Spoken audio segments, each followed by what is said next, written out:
Oh no, yeah. Okay. Go ahead. So there's always this notion of like positive value, Mm-hmm. and then this necessary kind of negative shadow that's attracted by it, Okay. right? And I'm trying to capture, let's say, that process in a more concrete manner, so that it's easier to make sense of how it is that success attracts these detractors, right? And how that's supposed to ordinarily function. Um, yeah. Anyhow, that's kind of, maybe it's a bit Yeah. too No, nuanced that's at the moment. interesting. I So I'm trying to I'm looking at this rankers system section. Yeah. So I guess what you could do, the whole idea is that. Um, oh, are you looking at the document now? Yeah, I got it pulled up. Ah, gotcha. So you got your Okay. rankers system, and you got contribution ratio, a resolution ratio, an agreement ratio, civility ratio, and all of that goes into a kind of combined score from individual's level. Right. And Okay. then the level is how powerful their vote is when Mm. it comes to upvoting a concept or upvoting the critique of the concept. So instead of directly downvoting a concept, you have to upvote a critique of that concept. And this is a way of managing kind of a thumbs down issue. You can't Right. simply thumb something down, you have to give a reason why you don't like it. And that's why you Now, thumbs up the critique. right. Are these levels are they isolated to categories, or Um, is that level like across the board, like the whole database structure? okay, so the way the database structure would be is you have, very general concepts like, theories of space and time and idea, how we formalize our epistemology, and then you have very specific ideas, things like, a car and how a car functions, or how to run a household, very practical things. And so those are on, that's kind of like the concept map I've shown you in the past. Hmm. Um, and so a category can be anywhere in that, on that map. And so when you uh, go up in your power to vote in your rank, then your power to upvote any. That's interesting. So you're suggesting, what if you only? It almost sounds like you're wondering if your power to rank up would be in that area which you've been doing your work instead of all across the board. Yeah, yeah. That is very astute. That's a good point. Okay. Well, I've noticed that expertise doesn't necessarily transition across. Yeah, absolutely. You're absolutely right about that. Yeah, Okay. and it's become pretty difficult for me to try to port that. It seems like, in fact, most people prefer to isolate into expertise. Like they choose a particular niche, and then that's where they where they kind of bloom. And it actually they suffer when they go outside of that niche. And it's usually, so again, it's actually this function of when one reaches the pinnacle of a career, or the pinnacle of an industry, or Mm-hmm. a particular adaptive peak, you're suddenly, you get this sense that you kind of can hop over to any other peak, and that may not necessarily be true because there's a really big valley Right. between. So Well, yeah. and in addition to that, what I think I'm exploring with this whole idea of a category system is that there's a sense in which there's an expertise between the expertises, For sure, yeah. and that is not nearly explored enough. And Right, I think so too. yeah, Yeah, and it actually, getting a good distributed set of um, well, so what you really want to try to map is the skill set that leads you to the knowledge. You don't want the knowledge, you want how you got to the knowledge, right? You want not the vote, but you want the path for how it is you got to the expertise that let you vote well, the, the way that you did. you're saying that's what you want to rank based off of. Well, that's what you would need in order to understand the commonality amongst expertise in the industry. Oh, I see. If you were okay, It's the ability to climb an adaptive niche. Right. That is what you're looking for. Interesting. Right? And that ability is dictated by the unique path, or maybe the sum total of all quickest paths that people take up each set of expertise niches, right? And if you average that out, you get something like the best educational route, the best set of insights and skills needed to understand that particular field, right? And that's something like the commonality amongst each of, if you can then compare. So let's say you spent 4 years learning how to do math, right? Mm-hmm. And you have so if you go through college, you have your record, right? You can just look through every class that you took, and you can say, okay, at the end of this, I know how to do yada yada yada. I can be this and such in industry. I can go and be a rocket scientist or whatever. And I took all of these classes, and that's how I got there. Well, that's a particularly unique path. It's a linear path you took straight through time, right? Straight through each of those classes to reach that goal. Someone else didn't do that. If you took a look at someone else's transcript, it would have been a slightly different path. It would have had different electives. They would have had slightly different order. And so you can ask at the end, if you get in kind of average of like thousands of those paths, you can get a sense, if you test everyone at the end, of like which of those unique paths were the best overall for developing the skill sets needed at the end of the road. And you know, that it would be difficult to untangle some of that information in a university setting, but if you had something more self-directed, or more with a broader landscape and a more diverse landscape, let's say something like YouTube, like if you had YouTube videos that recommended or that represented like certain like classes through each of the semesters, right? So you could watch a 15-minute video on something on Khan Academy, or 3 Blue 1 Brown, or whatever, right? You know the math stuff. And you could say, well, I learned this particular technique from this particular thing. And you can kind of get a sense of how you can maneuver through the educational stack, and which is the best way to okay, so let me say why I'm pointing this out. You actually have preliminary data already existent in terms of like upvotes and downvotes on YouTube, and total views. So you can actually get some interesting, you can scrub some data from it that shows you like what elements of particular parts of education are interesting to people, like which is more popular, which is more what's valuable for pedagogy, right? Like it's something that everyone's trying to figure out right now, is like how to teach each other the fastest, right? That's what you're talking about. Yeah, so this ranking system that you got here, this is, you know, it's all based on expertise, right? Like value, being able to assess things, right? Right. I think of it more of it's interesting. You're challenged in an area that, because of the way I'm approaching the category system as someone who has made the category system, as opposed to somebody who's trying to learn something from the category system, which is a very different perspective. And I haven't thought through that side of it yet. And so how would that affect? So how do we instantiate this? What have you thought about? Yeah, I mean, have you thought about how to build this thing out? Like what you want to try it out in? I mean, the dream, of course, is to find some programmers that can build a minimum product. Since I haven't haven't devoted a year of my life to learn how to program this thing. Big picture, like even like a user experience, right?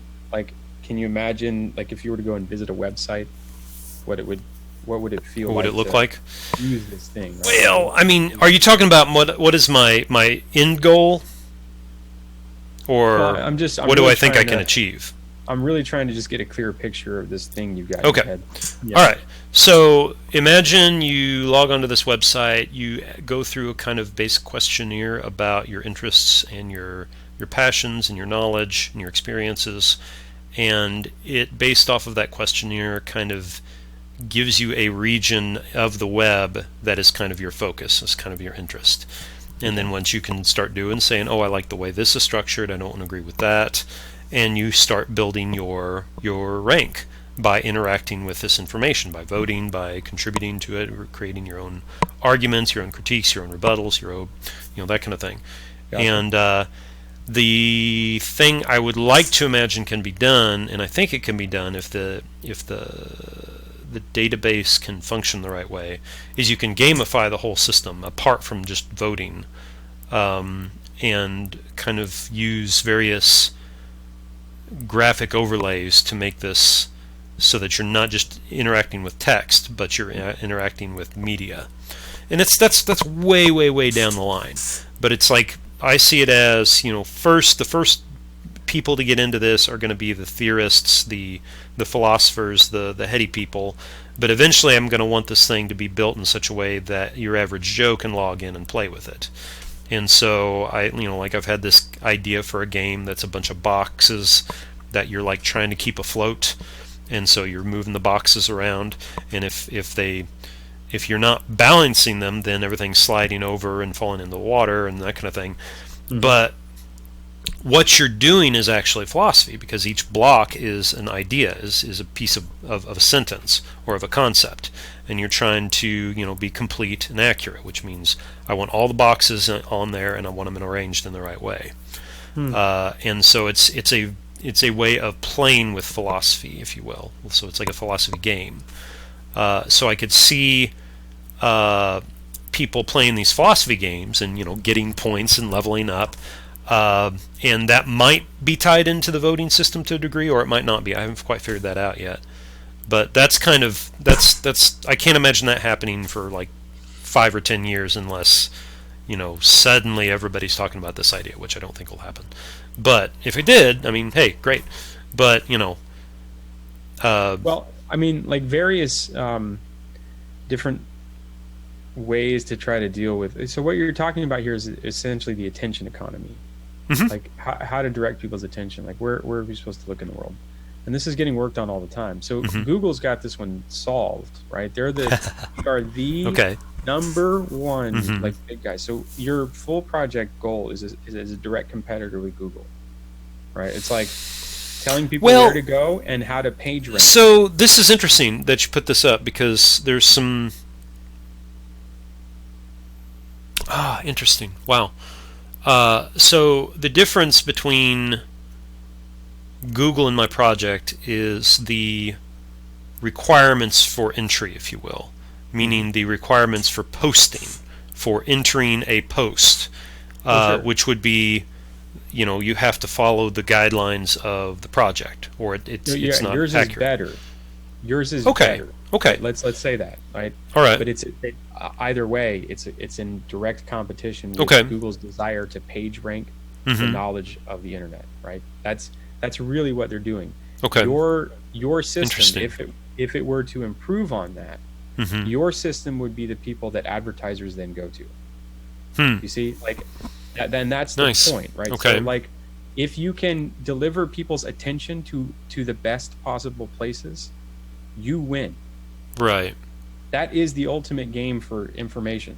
You can't get any better than that. It's in fact a big part of everything that we talk about, even philosophically, the salience landscape, right? Like mm-hmm. trying to tell people where to go and what is actually appropriate to know and how to know it.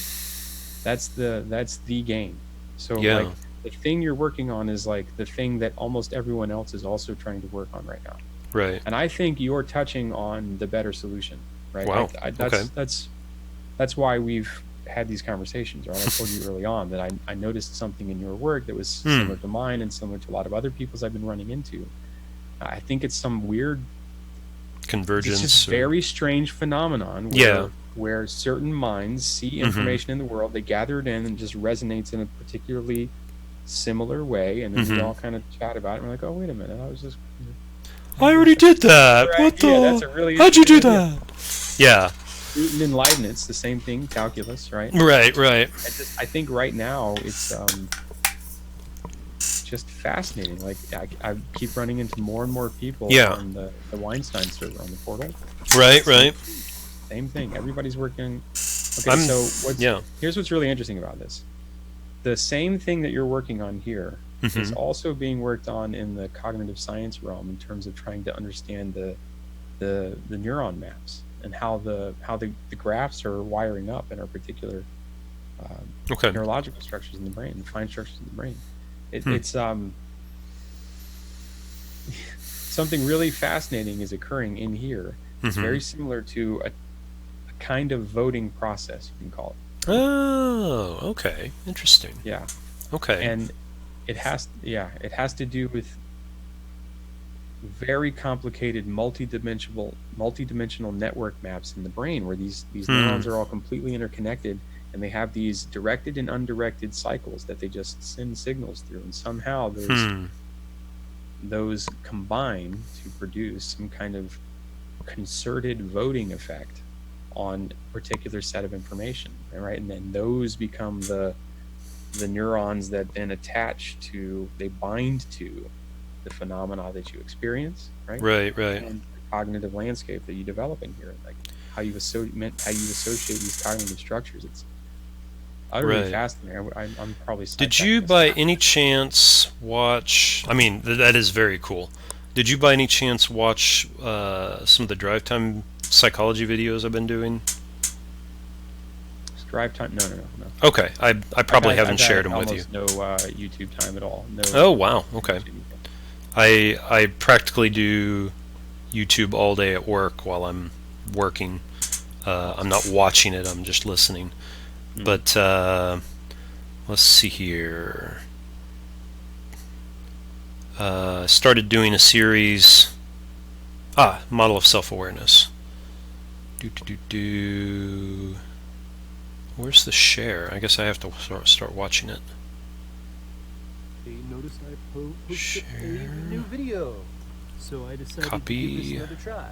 Sorry for the extreme close-up. And I can just tell you about it, actually. I don't know why I have. Anyway. Sure. So basically, I made a video about this idea that's been cooking in the back of my head for a while, which is that our consciousness is kind of like the screen of a projector that many projectors are projecting onto, and they're overlapping to create an image, so that like no one projector has the full image. It takes all the projectors projecting together to create the image, and that image is then what affects the, if you will, the projectors, and tells the projectors what to put up next. And so it's a cyclical relationship. And so you have the senses projecting on there, and then you have the emotions projecting, overlaying on that, and you have your concepts and your memories projected over that, and then depending on the image that produces, then you have a change in the way the projectors act, or maybe you have an act in the real world, and then that in effect puts a different image up as your senses start projecting, and then so it just keeps cycling through like that from the projectors to the screen. And it seems to me like that is what, like there's this crazy, sorry, I shouldn't throw it under the bus before I've even mentioned it. There's this idea that atheists. No, I don't like this idea. That's why I start to call it crazy. Okay. There's this idea that atheists seem to run around with every now and then, determinists seem to run around with, that is, we have this study that shows that the part of your brain made a decision before you were consciously aware of making it, therefore you were determined. And the idea with this projector, though, is that that's okay. Just because the projector hasn't turned on the screen yet doesn't mean that the combined factors of the screen aren't, in a sense, a mechanism of self-awareness. Right. And what's interesting to me is the more you start to use these different systems, these different projector systems, like let's say there's a left brain and a right brain, although I think it's more like a large core set for the left and a large core set for the right brain. I don't know. I'm just intuiting my way through this. And so the more you are saying, I'm going to be self-aware and I'm going to observe myself and I'm going to be conscious and I'm going to model myself, the more that actually gets mapped into the left brain and mapped into the right brain, so that these two brains have integrated into their data the idea of self-awareness and modeling the self in relationship to everything. Whereas before the ego, before the axial age revolution, that self was not, and self-awareness was not modeled into the system, into both hemispheres and into all the data. Something like that. This is a little bit of a side note. Sorry, I get excited when things sound like my ideas. Sure. Yeah. Do this thing where you visualize the projectors overlapping, right? Yeah. Turn all of those beams of light, like, imagine all of those beams of light stacked up. Turn those into like lanes of neurons and axons. Right?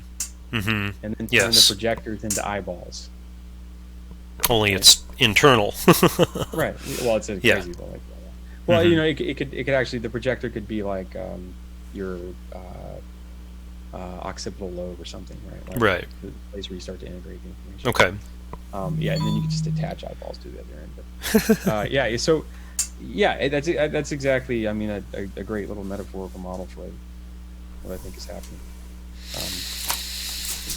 Yeah, that's it. And even that study that shows the perceived delay between when some kind of internal state occurs prior to the feeling that you've made the decision. It's such a flawed study. I mean, like, who's to say that they're not mistaken in determining the feeling that they had and the timing on that feeling, right? Like, yeah. It's all... so weird, right? Yeah. It's so weird trying to destroy the subjective with the objective. Why do people do this? It's the stacking of these tiny pieces trying to build all the way up to the sky, as opposed to going, okay, here's the whole picture, Yeah.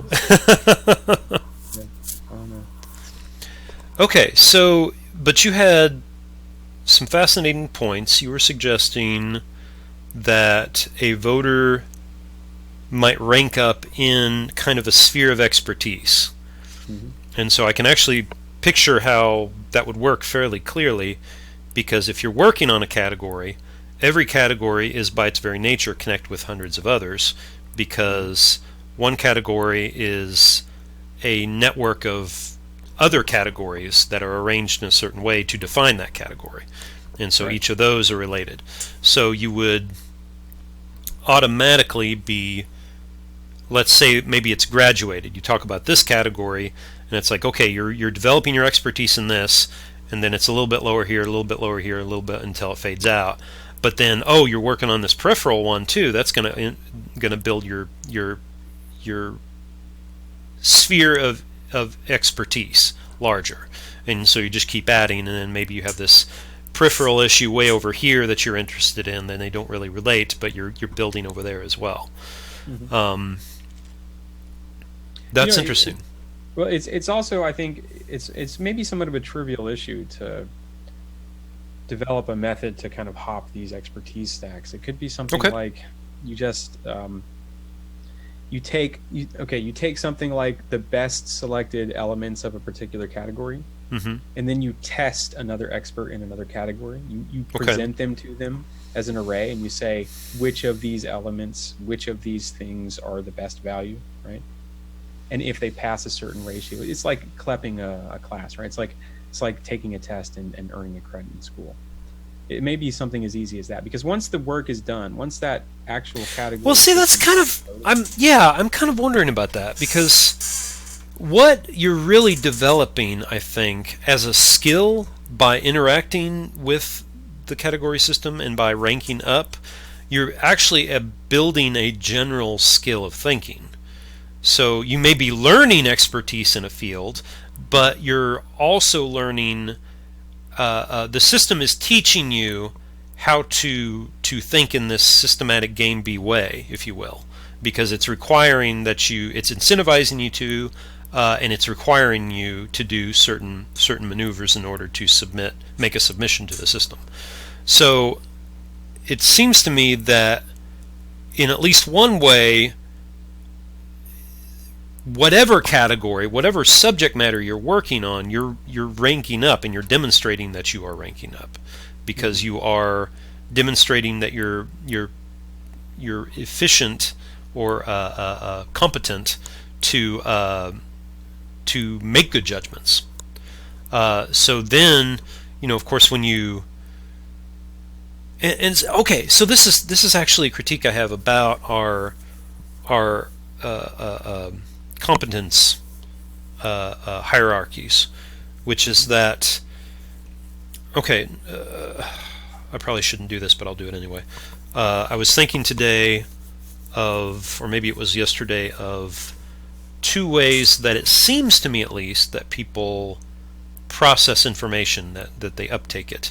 That there are people who memorize facts in an almost axiomatic way, and it's very quick for them, and so they'll instantly remember the Diebold-Huygens, whatever the crazy word, and what it means, and the equation, and they uptake that stuff super fast, and it's just like chunk, chunk, chunk, chunk, chunk, chunk, chunk, chunk. But it's all axiomatic. They're not worried about the why. They're not tortured to understand the why. So then those are the axiomatic learners, because they're learning everything as kind of as a self-contained piece. Then there are the intuitive learners, and the intuitive learners have a big disadvantage over the axiomatic learners, because they have to understand the why. It's kind of like Eric has talked about. He didn't understand math until he started learning the why behind math, and then it all connected. So he sounds like an intuitive. Does he seem disadvantaged now? Not at all. I should say initial disadvantage. Yeah. There's an initial disadvantage that the intuitive thinker has, because they can't just believe you. They're constitutionally incapable of simply believing you that this axiomatic statement should be believed. They're troubled by the structures below it, and so the intuitive thinker has a lot more work they have to do, because they have to explore all the areas around it and all the subroutines, but they have far greater insight, and they have far more interconnectivity of all these facts, because they're not isolated little axioms.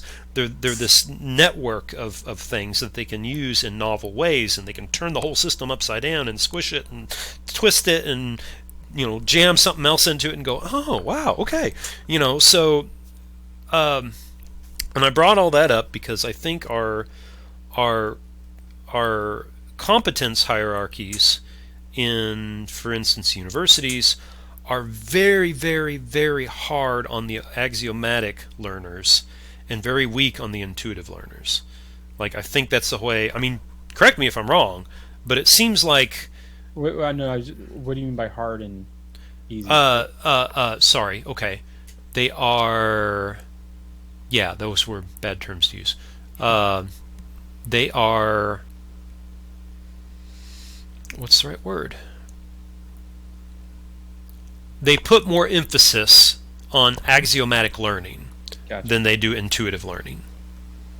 And so they've pushed out of the university, or at least downgraded, the intuitive learners, because the intuitive learners can't do the tests the same way and can't study as hardcore. I got a 3.74 in college, so I graduated cum laude, but that was like 40% cram sessions, because like I was trying to do the intuitive learning and get all the intuitive stuff and figure it all out and interconnect it all, but I didn't have time. I was in the studio for 8 hours a day probably. I think for the most part they try to kill that. Yeah. In fact, I remember a philosophy class in which a teacher first day said you are going to want to explore these ideas, and you're going to want to try them out and think through them in different ways and play with them and tweak them. Don't do any of that. Just learn the system. Later on, you can do all that if you want. And I felt crippled. I felt like he was saying, okay, we've got this race, but I need you to hobble yourself. Right. And I was just going, I can't function this way. I mean, it's all right, but it was still frustrating. They're mirrored maturity curves, is what it is, right? You have people who learn very quickly. Okay. And their capacity to integrate information drops off after that. You mean they're the reverse? Yes. Okay. Yes, you're right. You're right. And you do both. And the problem is that people who get into the administrative positions are usually not of the intuitive type. Right. They're bureaucratic cogs. Right. In fact, absolutely. Strangely enough, that type can't see the intuitive type, but the intuitive type can see the reverse. Yes. And this inverted blindness is the real problem, it seems, because the structures that get created by the bureaucratic cogs are utterly devoid of art, of life, yes, of intuitive design, of leaps. There's no leaps in that side. Right. You can't leap because you don't have any of the real structure. You've just got all these joy, pegs in holes. No mirth, no happiness. There's seriously go to yeah, right? Like everything in that space becomes highly mechanistic and unintuitive and just awful. So this process has to be fought against. I mean, I myself had the same problem in school. It was just an awful mess, right? So I think what's happening is we're all finding each other through Discord and things like that, and we're like, we're not alone. Holy crap! So for the next phase of humanity, this generation is going to build the new thing, new thing that survives, that can survive, that can integrate the current crises that we're facing. Right? So to turn this all back around to what I was talking about with the voter levels, it seems to me that if I think I'm measuring particular expertises somewhere in the map of all possible thoughts, I'm leaning towards the axiomatic way of measuring and scaling. Whereas if what I'm measuring is competence in thoughtfulness and in integrating one's ideas and how to think and how to make intuitive leaps, then that is applicable across the board in all disciplines. Like the highly intuitive thinker can jump into a new area of expertise and go, all right, what's going on here? That works like that? Okay, that's just like that thing way over there. Oh, that works. Oh, okay, well that's, and they just intuitive the whole structure, and then they can make leaps when they don't even half understand the whole process. Right. So that's what I want to measure, not the little area of expertise. But that, again, that's the holy grail. Yeah. That's what everybody in the world wants to be able to do. Okay. Is to give that gift to people, because it's truly a gift. Right. Like it's right. Capacity that we use words for that, in fact. Like we try to measure it with IQ tests, all right? Like this weird sense of making sense of the world. That's what we're trying to measure. Yeah. And there are those two ways to do it. Right? You chop the world up into neatly confined boundary conditions, right? And give it a name, and you situate it in a place, a locale. Yeah. Left hemispherically, you kind of retrieve it and model. Right. And you have how all of those things are interrelated, right? And that's your roughly speaking, your right hemispherical mapping of all the possible interactions in spaces. Right. So yeah, those two things always exist, and I think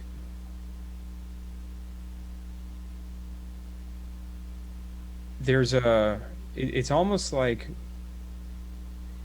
we have supercomputers in here, right? They're in there somewhere. They come out in strange ways, like when people get brain damaged, right? Like Kim Peek, the Rain Man. Oh, okay. Well, there's a lady that had where there's like water in the brain, basically that destroys a Right, large area of the exactly. brain, and so she had very little brain left, if you will, because she had this huge ball of liquid in the middle of her brain. Hmm. But that somehow got turned into a hyper mathematical mechanism, and so she's like just this insane math whiz, has very little social understanding whatsoever, though. But Yeah. she's just ultra math brain. And there's all sorts of stuff like that. The idiot savant Right. is a trope now. So Right. yeah. So I think there's something to that intuitive mapping, right? Mm-hmm. It's the ability to Yes. broadly categorize everything that we can access, right? Brief moments of incredible insight. I'm sure you've had them, right? Right. Where things just kind of all lock into place at once. You're like, Mm-hmm. holy shit. Yeah. Yeah. I Yeah. could not have come up with that. That's the feeling that you Mm-hmm. have, like I couldn't have. That's a revelation. People use words like that, right? Like Mm-hmm. it's a revealing to them. It's not something Right. they come up with. But what it is it's an incredible gift in here Right. that we don't ordinarily have access to. Mm-hmm. And the thing is, everyone wants access to it, Right. right? And you either get it in here or you build an AI, Mm-hmm. artificial general intelligence. That's what most of the tech industries Trying to uh, do. trying to do, right? Like the ability to solve problems. Everyone wants to race to intelligence, and however it's defined. But our common era is pretty much defined by how many resources you can acquire, how quickly, Yeah. which is highly uh, analytical, right? Highly analytical Mm-hmm. and resource driven and game A and rivalrous. Yes. And again, So. without the other side, destroys even the reason for living. So this is really interesting. I was thinking of this today. There's a gal on. I've seen her on Bridges of Meaning, but she's got a YouTube channel. Her name's Andrea with the Bangs, and she did an interview with this gal that's called Lean Out, or with a lady who wrote a book called Lean Out, and it's a response to this feminist idea of lean in. And so far as I can tell, the idea of lean in is to kind of embody masculine energy in the workplace. And so you become the tough, rough woman who can take charge. And lean out is, well, wait a minute, that, I mean, fine if you can do that, but why are we doing this? Why do we have to do the man thing? And so she wrote a book called Lean Out, which is this idea of doing just the opposite of instead of conditioning yourself to the masculine game, it's conditioning the game to the feminine energy. And I've heard people mention this. I've thought of it. It's very parallel to the game A game B thing, because the masculine energy is very game A and the feminine energy is very game B. And there's, when it's healthy, I should say, when it's not possessed of problems. So what's interesting though is, what if what we could do, whether it's in education, teaching, business, is just like the brain runs, if you will, a game A side and a game B side. What if we ran everything parallel opponent processing, game A, game B? So you have your game A board and your game B board of a business. You have your game A CEO and your game B CEO, and you have these opponent processing in go into your educational fields now. Think of it in there. So you have your game A teacher and your game B teacher, your yin and your yang, your that kind of thing, and you're always are trying to duplicate these two methods so that you can do active opponent processing in the moment and get both sides. Get your axiomatic learning and your intuitive learning. Because I really do, I mean, this is just an intuition, I'm not an expert, but I have a very strong intuition that both hemispheres are learning things, but they're encoding in very different ways. So you have the right brain or the left brain that's trying to get all these axiomatic holes filled, these categories, these boxes, box, box, box, and then you have this other side that's looking at patterns, and they're looking at the overall structure and the I like to call it the pattern of patterns.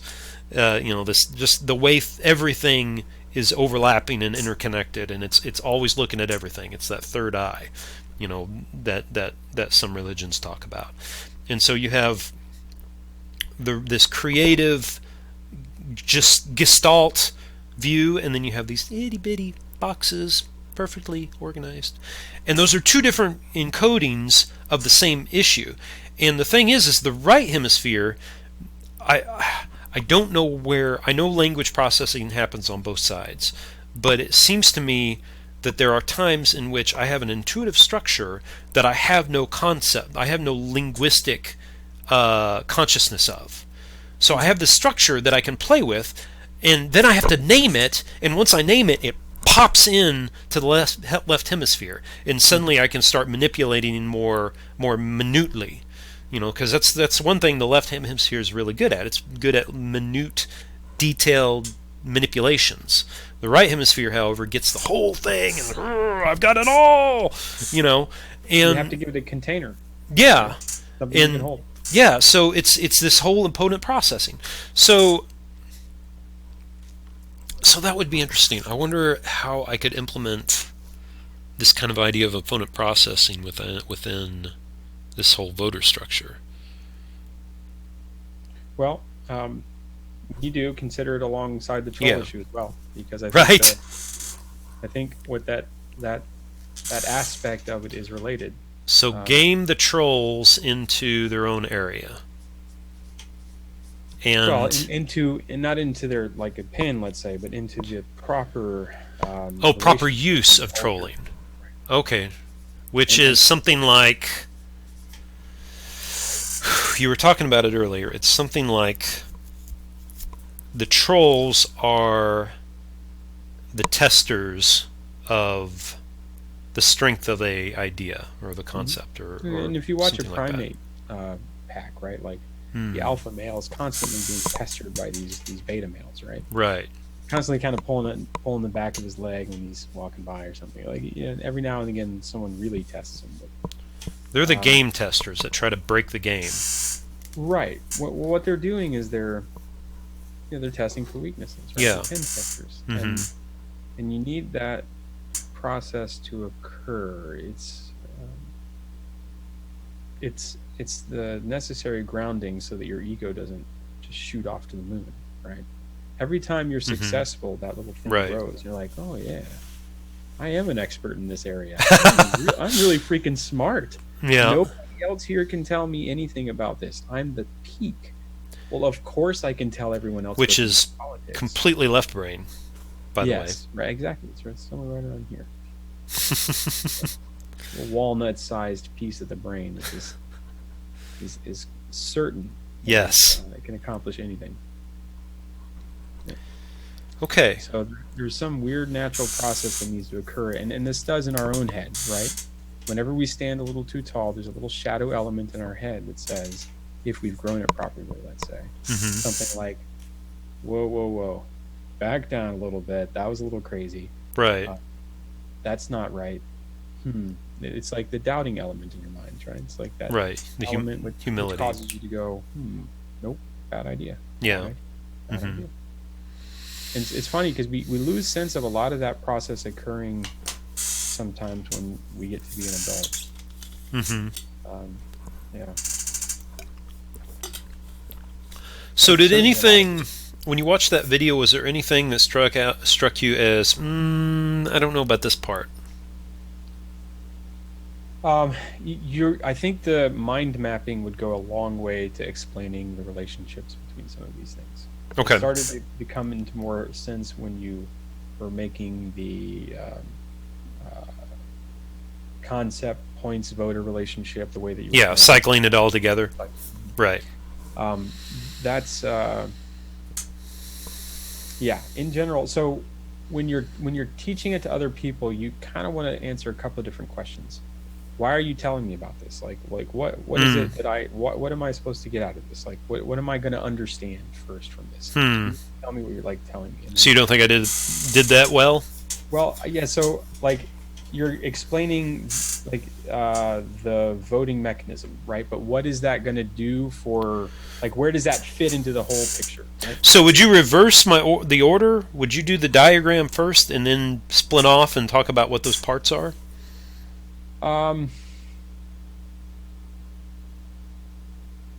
Yes, generally okay. speaking, so to go with an intuitive sense, right? Having a picture first, having a map of some kind that you can kind of look at first, and then think, oh, well, there's a lot of stuff here, but then where are we going to start? Where are we going to go? And then you point to one thing and you say, all right, here's this thing, here's this big picture. I'm going to talk about this little thing right here, right now. Right? I'm going to talk about the voting mechanism. This is what we're going to talk about right now. And then this is why it's important. Okay. With a proper voting mechanism, in this system, we'll be able to accurately map like expertise in a given domain, and we'll be able to, produce some kind of marketplace where people can, do whatever, X, Y, Z. And then you show me how these next pieces are related to that process, right? And then maybe you started to talk about bugs, right? That's good. Yeah, bugs, potential issues, those are all really good to hear about. Like, and in fact, that's you inviting the troll, right? That's you inviting that process to occur. That's exactly right. You want. Wow, that is such. See, again, when I was talking to Johnny about this, he's like, "This is never going to work because of the trolls," and that kind of thing, But I'm fascinated because you're not talking about keeping them out. You're actually talking about incentivizing them to properly use their trollness in a way that's effective and helpful for the whole project. If a baby is not exposed to 1 million different pathogens by the time they're 6 months old, they'll have a terrible immune system. Right. They'll have awful problems for the rest of their life. The body's literally designed to be exposed to trolls. Things that just want to tear down and bring it to us. And we don't do that. Gravity want to pull us down? No.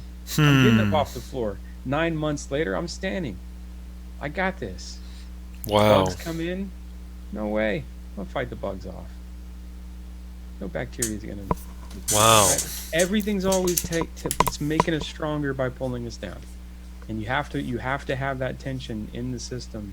And it has to be well placed, right? Because you can die from an infection if the troll is too strong, if it's in the wrong place at the wrong time, if you're not prepared for it. That happens. When designing these systems, I'm always trying to think of this natural process that's been playing out, right? That nature clearly demonstrates has a type of equilibrium. Nature seems well designed, very well designed. Look at all the naysayers that like to complain about the way that the retina is built in the eye. Screw you. There's probably an incredible reason for why that is. They have no sense of how optimized it is for the possible range of problems you could have, it seems like. It's like the spine. I heard somebody complaining about the spine. Oh, yeah? Well, see what other animal can stand up, can lay down, can do yoga, can do all this stuff. Show me that. Okay, you have pain? Do more yoga. Have it assemble itself inside a gelatinous sack inside another thing that was also assembled by itself in a gelatinous sack. Right. For however long that's been happening. Yeah, I don't know. Sorry, I find it so ridiculous. It is. It's usually just like third grade level critiques of possibilities. It's awful. So. Okay. Anything else you want to talk about? Anything come to mind? Let me look. Yeah, a few more minutes. Concept critique, absorption. Let me nip over to my little Discord channel and see if there was something I was dying to hear some input about.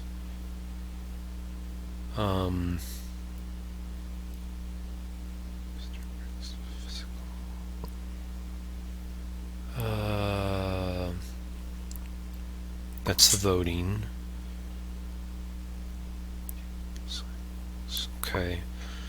It seems like I've hit most of this. So there are. So I just want to let me Yeah. point this out. There are some things that you could even.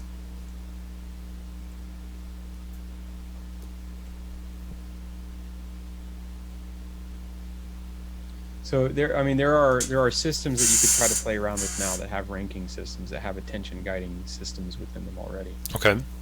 And you could try to use Ethereum smart contracts as a basis to build something like this out. Okay. Right. Yeah, I've been trying to figure out how to do a kind of a dirty easy version of this before I try to, you know. For that, I think probably the easiest way would be.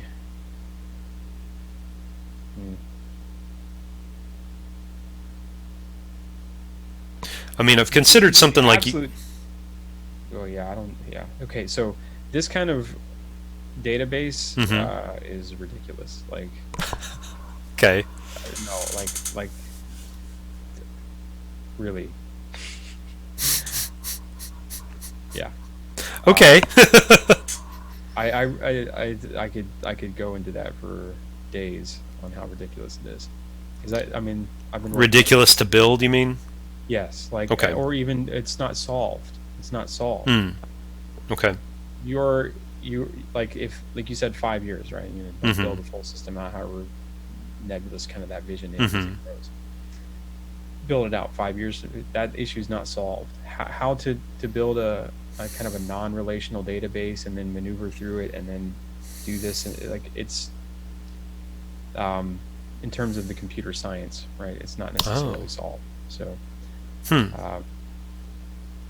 yeah, it's very easy to have a good idea and to even like build it up very well in your mind as a system, and then find out that the hammer hasn't yet been built to smack that beautiful nail you had in your head. Well, I mean, for instance, I've thought about it would be excruciating, but you could start the process simply by using like hyperlinks in HTML and start hyperlinking everything together and making each definition be at its own page, basically, that links to everything else.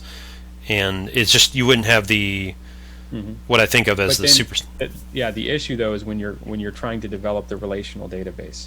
Right? So yeah. You start to do the real-time relations between those things, and the way that they fall into that's. Okay, that's what you mean. Okay, that's the part. I see. Yeah, that's pretty big, isn't it? It's more than big. It's like it's like graduate level mathematics big, right? It's like big. Yeah. So what you're talking about building is absolutely a team effort, right? It's a gigantic team effort. And like I said, there are a number of groups that are working on this issue, right? Okay. Like your very schema matches up with a number of other attempts, right? It's similar shape of it. So this is a big project. Right. But it's a good one. Right. Did you happen to look at the CSV5 document that I posted? Here, I'll copy and reshare it. Maybe not by name, but let's see. You are right here. Paste. Boom. Yes. Okay. But this has clearly been updated since then. Yeah. So the one thing I don't like is I was trying to map Vervaeke's 4 types of knowledge. And so I've got a procedural, participatory, propositional, perspectival quadrant. And there's ways it maps on that way, and then there's other ways I look at it and I go, no, I don't think it works. So I'm not at all sure about that. But, oh gosh, I don't even know where to start to try to start talking about this thing. I've compressed a lot of stuff into this image, and that has made it really hard to talk about. It's like the bottom right diagram I think helps a little bit because it shows everything kind of distanced and separated out, so that it's not, like, so I think of it in some ways like a modified Venn diagram, so that each line you see is kind of like, functions like a Venn diagram, but then there's also boundaries. So like you have the specific singular quadrant. Okay, so that whole quadrant is as if you had a circle, a Venn diagram circle, but it's not shaped like that because it needs to be able to squish up together against everything. I don't know. I keep working on it and I keep playing with it, and I haven't been able to deeply interact with anybody over it yet. Like, I had a friend that was looking at it and he was like, "Yeah, this is really good. This is really good." And then all of a sudden he went 180 and started going, "Wait, no, what's this? And why is that? And why did you do this? No, this doesn't work at all." And I was just like, what just happened?"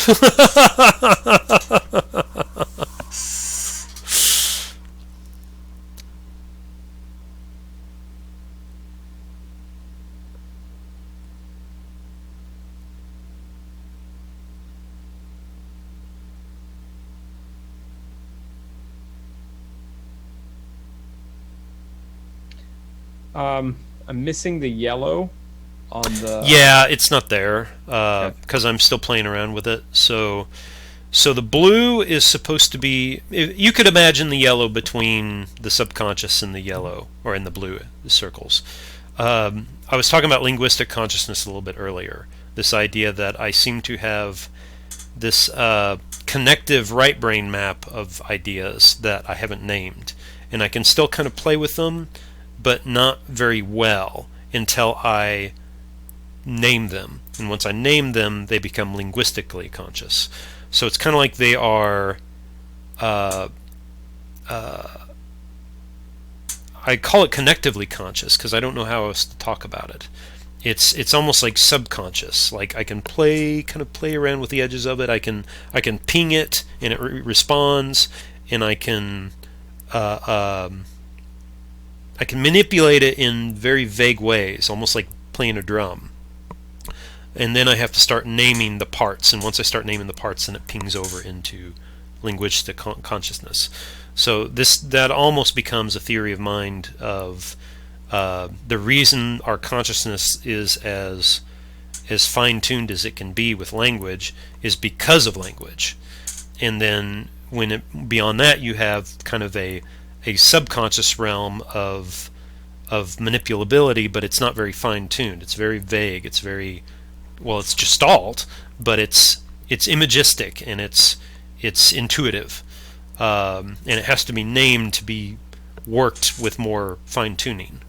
And so I made the diagram without adding the yellow circle because I wasn't sure about it yet. I'm still playing with the idea. And then let me draw on this. Okay. Let me download it.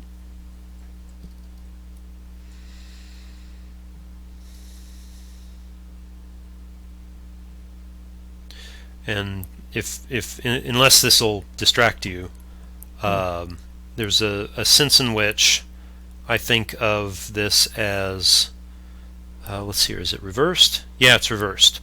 If the top and bottom of this image were reversed, then I think this, or you could say looking up from below.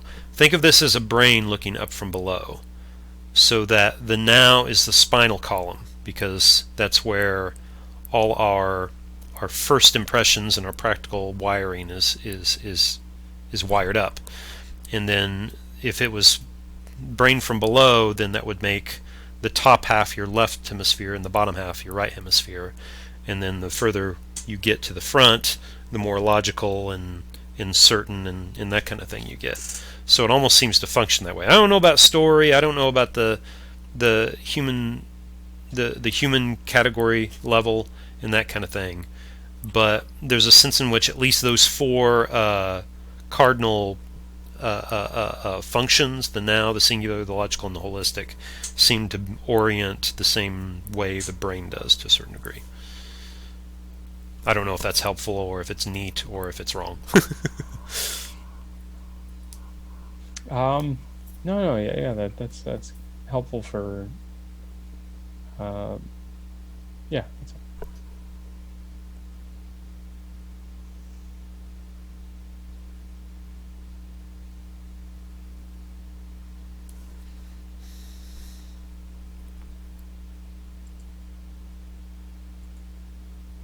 do they not have a sketch tool on this? We've used one, haven't we? No. I mean on the Google Docs Oh no, they drawing don't. app. It's kind of annoying. You have to use their hard lines and such. I thought you were going to snap a shot of it and then edit it. Yeah. with Well, something. I'll just do that now. I just actually just cloned the whole thing, but then I think it didn't work. Of course, Google.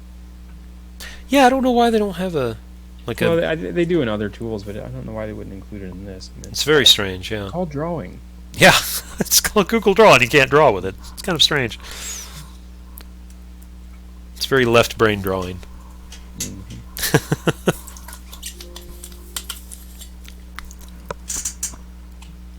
Okay, let's see.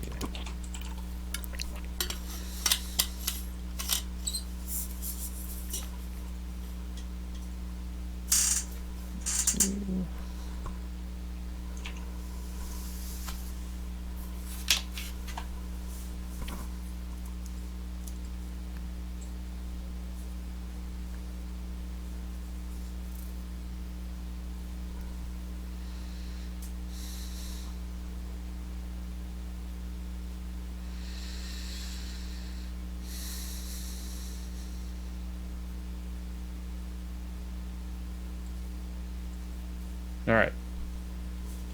Okay. Whoa, don't need to zoom that much. Take you. Take you. Take you. All right. Oh, I don't want a line.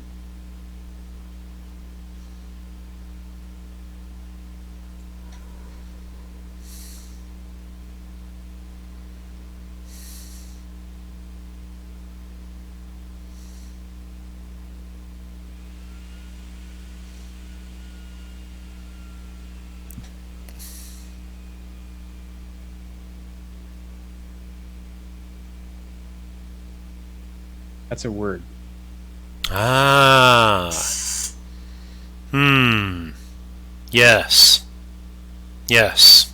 It's attached to this incredibly deep, hierarchical, Yes. incredibly interconnected network of Hmm. concepts. Bam. Yeah. That's brilliant, dude. Wow. Yeah. It's your head. You're seeing it. You're seeing this structure. I'm seeing it too, right? That's it. Well, I just mean I hadn't quite Sure. done that. Yeah. I'm showing you what I saw on it. Yeah. Yeah, but you're right. Like this is it. This is the and this is okay. So look at the picture I'm drawing here, though. Right. These are the stacks of competence of like the way that we make words, the way that I use this particular sound Mm-hmm. to refer to all of that stuff related to sound, right? Think of the word sound. Mm-hmm. Think about the stack of meaning I could break apart if I just dove into the word sound, right? All of the like your web of concepts. Think of that structure that lies underneath, right? It's like that. It's a really tall stack that I've drawn here, but in reality, it flattens out very quickly and just connects to everything. So and this process of finding out over time, like how to wire up in the most efficient conceptual manner all of this diverse sets of images and preconceptual unconscious connective stuff, all of that being summoned. Think of how rapidly this is occurring as I'm doing this, right? Like each word being summoned as it's just constantly sucking from underneath all of that structure into the moment. it's utterly impossibly crazy and miraculous that this is happening, right? Like Mm-hmm. the, the way that we can just kind of summon that, it's phenomenal. But this is it. So if we take the analogy of word there, we take the metaphor and we exchange word for competence or hierarchical stack. Mm-hmm. The process you're trying to engender in the voting mechanism, you're wanting the preconceptual needs, the collective unconscious, to turn their attention towards those conceptual ideas which, when voted upon and filtered through the use of a voting mechanism, which is a language, Mm-hmm. rise up to a particular point of value. And that word, right? This is the process of logos, by the way, to use religious language, also metaphorically philosophical language. Good grief. This process of logos is how you assemble the chaotic elements of the world into meaning and order, right? Into this hierarchical competency structure, right? Wow. Isn't that phenomenal?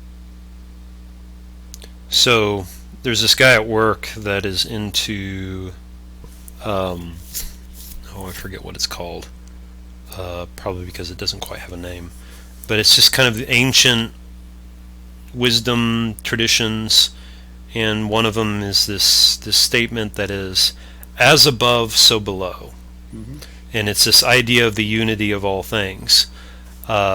Some of the specific ways he uses that idea I don't trust completely, but it's funny. The more I've gotten into the psychology, the study of the mind and the way the mind works, the more I'm like, but I've seen that on the outside in society as well. It's like this reverberation. It's like it just keeps scaling at different scales. It keeps reestablishing itself on different scales. So it's happening in us. It's happening in our society. It's happening globally. It's happening perhaps even in some ways that we don't understand yet, cellularly and that kind of thing. You know, the way the DNA interacts with the larger system and the way the brain organizes itself. And anyway, yeah, it just keeps reverberating. See what I've drawn there? Yeah. Your magnetic field lines. Right. Nature recapitulates itself in the strangest Yes. ways. This is exactly what happens, and this is the Ouroboros too, right? Mm-hmm. The snake eating its tail. As the words are produced, like as you and I we're doing this right now. I'm sharing with you words. They're reverberating out into the physical space. They're passing through the air. They're hitting the microphone. They're going out into the world. You're hearing them, and then like collectively, all of us are hearing all of these words all the time. And in that collective reverberation back in through the ears and into the mind and into the sub-layers and unconscious, and it all gets fed back into this process. And we just keep doing it. We produce more and more languages, more and more words, more and more concepts. They keep filtering out back into us over and over again. Right. And yeah, it's this really incredible process whereby we localize the chaos into a word, into a concept. We send it out into the world. It gets tested as a fruit, right?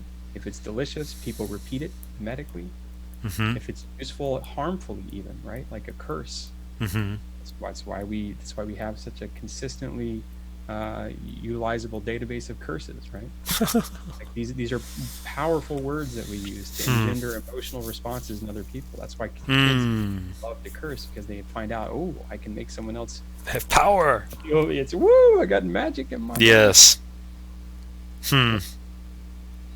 But this is it, man. This is what you're working on. You're working on like the big question of how all of this stuff happens. You know, that's really funny, because 5 years ago or so, when I was knocking these ideas around with a few of my friends here in Springfield, I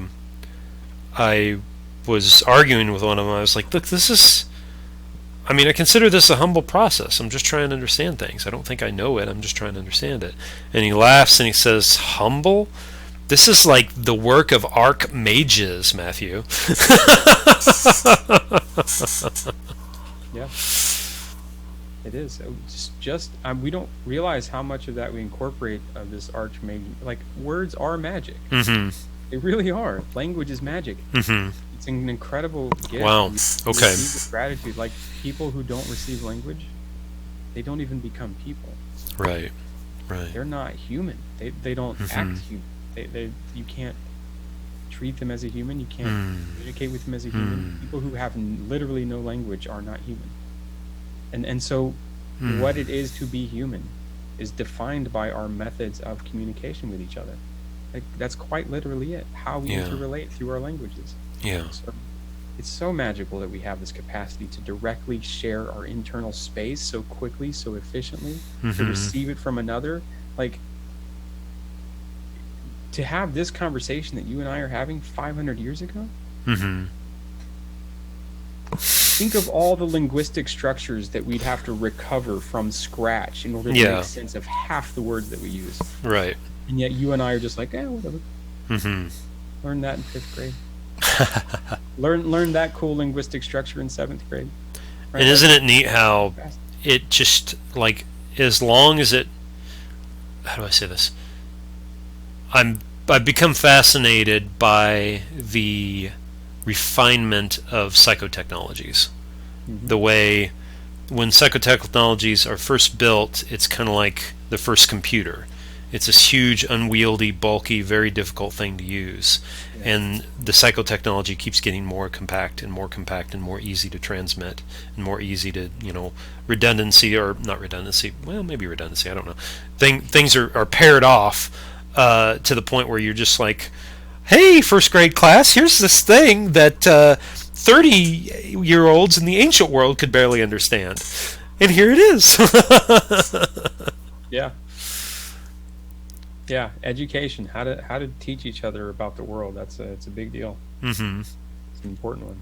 Like, every father knows that, right? Yeah. How the hell do you teach your kids anything?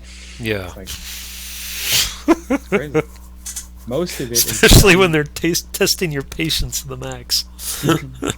Well, that's the troll. Yep. Your kids are your trolls, man. Oh, jeez. They're your best trolls. No wonder I have such a bad relationship with them. They know you better than they know you as a troll better than anyone you'll ever know. Right? Just think about how glorious that will be. Oh, jeez. They'll know how to poke you in the belly for the rest of your life. Ugh.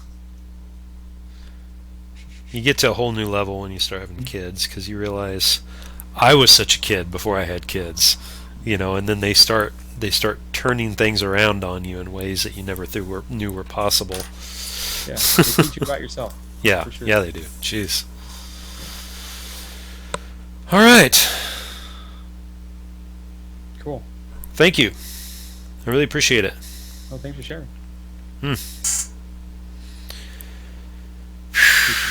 You talk about some more. You can look into ways of, like, how you want to even start building it, right? Like, how you want to. Boy, man, I'm more worried about. Hey, look, it could be a total failure, Sure. Yeah, I've kind of resigned myself to that on many occasions, because I keep. Well, I mean, the main thing. Somebody said. This is so funny. This has totally been my experience. Somebody said that they thought when they had this new idea that everybody would try to steal it from them. And instead, if it's truly a revolutionary idea, you basically have to bash their head in with it before they accept it. Yeah. And I feel like I've been trying to learn the best way to bash people's heads in with this. I don't know it yet. Yeah. The only thing I have is patience. That's my only weapon. Yeah. Patience. I just. It's funny because the way it works is the vision for what the world needs happens long before it happens. The needs of the world arise, right? Like that's always the case. Someone always stands up and says, "Hey, look, 50 years from now, this is going to be the issue." Right. Nobody listens. Right. This is clear. They just go all the way back. And why is that? There's a lot of people yelling, let's say. There's a lot of people all saying this is what's going to happen. They're not all right. That's the problem. And you don't really get a sense of who to listen to. Okay, so this is. There is we have an approach to knowledge. Again, this is our competence structure. We see competence as not merely being the knowledge you have, but how that knowledge fits into a certain social structure. How you, as the holder of that knowledge, fit into a certain social structure, and that's what gives your knowledge its not its competence. Sorry, its credibility. It's a credibility structure. I was using competence instead of credibility. And so then you have this genius outside of that social structure that is drilling down and doing amazing magical feats, and they're rendering the universe within their brain and then turning it inside out and fast forwarding it and going, oh, we got to do this, but they're outside of that competence structure and credibility structure. And again, it's how do we build a credibility structure that allows those people not only to do their work, but to be able to have a cadre of followers that can analyze and build this new social credibility structure around them, if you will. Yeah. And well, then okay. It's kind of like a survival of the fittest thing. That's game A though, right? Well, no. Okay, go ahead. Nature. It's the way God set it up. All right. I mean, I can't get around this part of it. So, let's just use the religious context for this because I think works best. Prophet, right? Techno prophet, whatever. Like prophet stands up, says, "This is what I think is going to happen," but there's 10 of them doing it, right? Yeah. 10 of them are all saying this is what's going to happen, and or one is standing up and saying, "Hey, this is going to be bad," and a politician is standing up and saying, "Hey, it's going to be great." Right. And there's always going to be a choice space. Right, the survival of the fittest aspect is that people are going to self-select. They're going to follow the various prophets. Right. They collect around them, and if they collect around the proper one, right, the sayings of that prophet produce a more coherent movement of the group. Right? Yes. Because it was proper. It made the correct prediction. Right? So that element of the survival of the fittest is just people recognizing, let's say, truth in the world and moving towards it, and then finding out through that testing process that was the right move. Right? I can't find any other way around this. So that you are necessarily going to have people that don't find that choose another path, and you need that process. You need choices in order for people to have. Right? In a sense, we need the alternative prophets. Yes, and so you're always going to have catastrophe. You're always going to have that tension. That's the opponent processing. Right? Yes. You're always going to have the battle. You have the snake in the Garden of Eden. You have to have this weird transgressive element that acts as a counterweight that somehow, like viruses on the newborn, produces a stronger immune system so that you can grow and eventually function in the fully mature environment as an adult. So there's it's funny how many different opponent processing systems we have layered on top of each other too. There's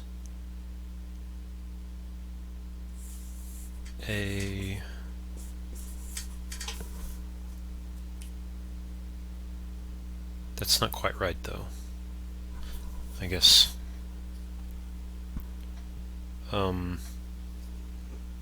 It always shows reversed on my monitor. So survival seems to be the universe, like the universe demands survival. But then there's this like game A and this game B, and they somehow have to nest together in relationship to this. Maybe it's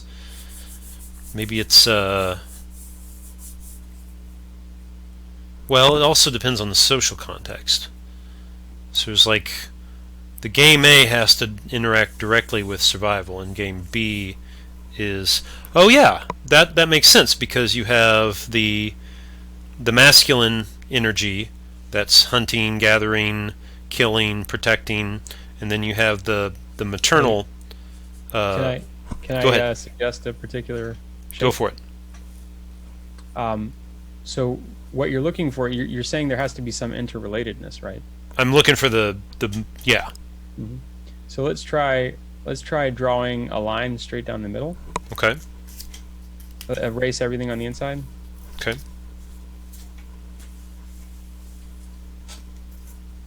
Oh. Okay, there you go. Okay. Now, Well, the reason wait, no. Here's an even Okay, go better ahead. one. Ready? Draw another little circle in each one. Okay.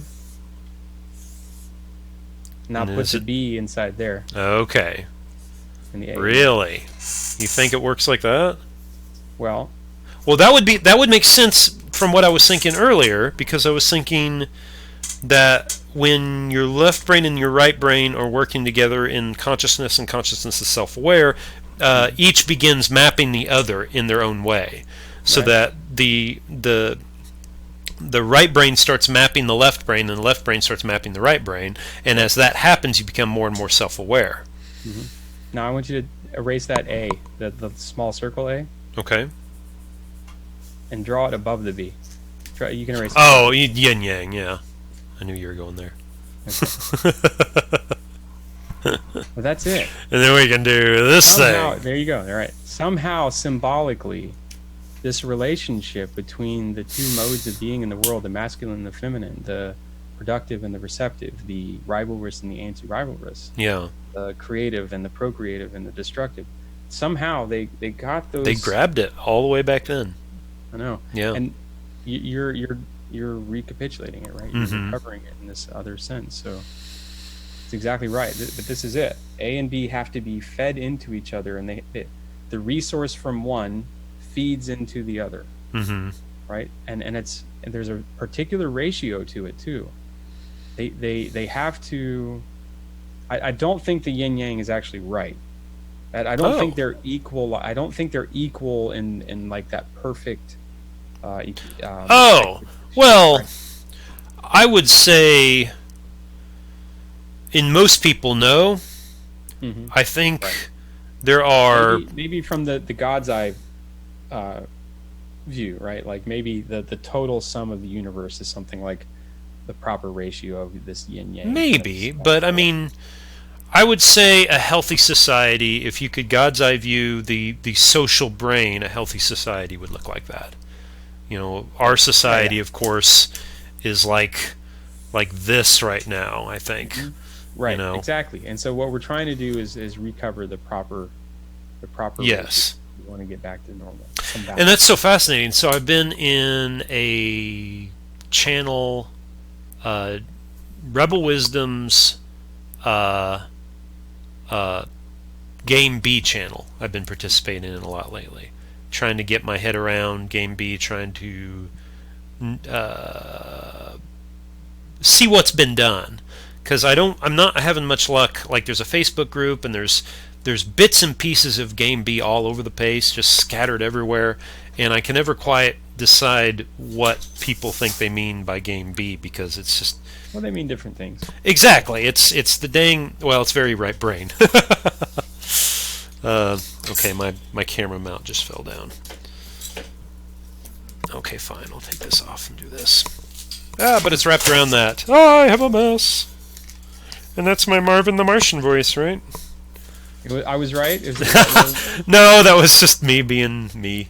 Oh man, But- I thought I'd caught it. It's pretty good. I mean, it's pretty close. To I'm using a camera or a microphone mount arm to be my camera mount. It works really nice because it's got all these nice spring deals, and you can maneuver it. I can never get the clamps to stick for long. Well, that's what just happened. The clamp fell off. Right. It just drives me nuts. I don't know what it is about an inability, and every single arm is designed that way. But you have to go to like the $300 arm range before you get a decent clamp. Well, the simple solution is to clamp it to a small piece of plywood, and then use a good clamp to clamp that piece of plywood to whatever your table is. You know, go out and get yourself a $5 one from Lowe's, and you're done. You're set. But anyway, yeah, I think you're right. I think this is the people I've been talking to in the Game B Discord channel, or I forget the denominations.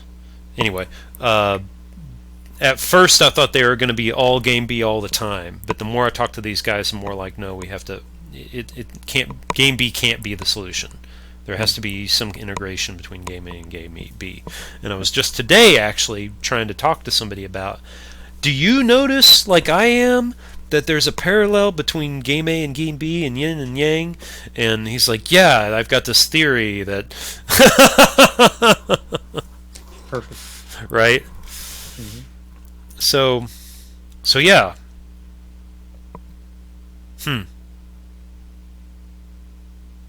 Yeah. Okay, that was awesome, dude. This is way past my bedtime, but that's okay. I gotta go try to keep up with Europeans and California time zones now. So. Oh, on Brett's channel? Yeah. Yep. Okay. Yeah. I'm amazed you're able to keep up with all that. I haven't quite figured out how to keep up with it. Which part? Exactly. Any of it, really. It's I keep thinking, oh, I'll just wait a little bit, and then, like, this wonderful map will emerge, and I'll be able to dive into that and understand it all. And then I pop in, and I look around and go, nope, it's not here yet. So on Sunday at 1 p.m. Pacific time, there will be some presentations for some of the early multimedia stuff that people have been working on, some of the projects. Nice. Wow. So if you want to show up for that, I don't know if I can. I probably can't, but if you want to show up instead. Mm-hmm. If it, I'm not sure when we'll have final products, but yeah, hopefully by the beginning of April. Wow. There will be a lot more interesting stuff to take a look at, and you can just kind of consume. Right. That's very cool. I really look forward to that. Man. Cool. Yeah, all right, man. Very cool. Well, you have a good night. Thanks again. See you around. All right.